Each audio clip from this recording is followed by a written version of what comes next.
So welcome back to RannLab Technologies. Today I'm here to demonstrate you the MDM Windows utility and how we can install the Windows utility and how the Windows utility will works with the portal and how this will sync the data.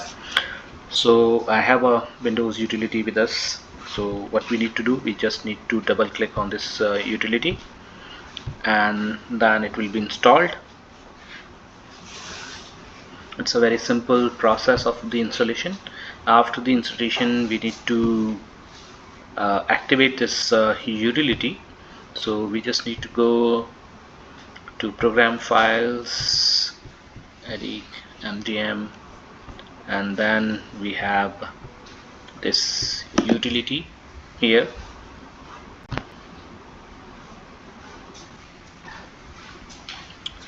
So it will take the MAC address and the CPU ID of your system.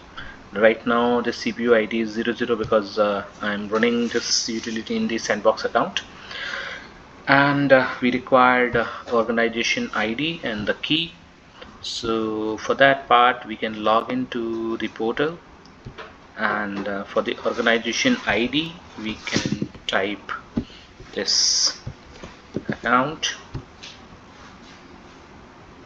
and for the key, this key will be placed. So we can install maximum 600 users. 2 users is already installed. This is the validity of this key. So I have placed the key as well, and then submit. And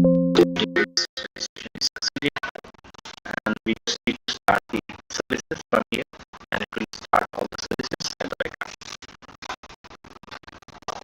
So it will take some time, and then all the services will be in the running mode. Okay, and when all the services in the running mode, right now we have not used the multimedia services here, so it is stopped and all the services are in the running mode. That's it. After that you can close this utility, and then it will start taking every data of this utility and to send it to you. And we just need to go to the authorization and then go to the desired part. Right now, because I have already used this Sandbox account for my registration first. Otherwise it comes here, we need to authorize the device first, and then it will go to the authorized devices. Now I can see the UP of the page, and these are the few devices that we have already registered here, and we can see the information from here right now, just like this. This is the information of the system. This is the software that is installed. These are the power logs. If the devices or Windows or system is having the dual screens, then we can take the dual screen logs as well. That is a limited feature, and this location logs as well. As per the IP and as per the internet connectivity, we can take the city and region of that particular device, and we can display that part here.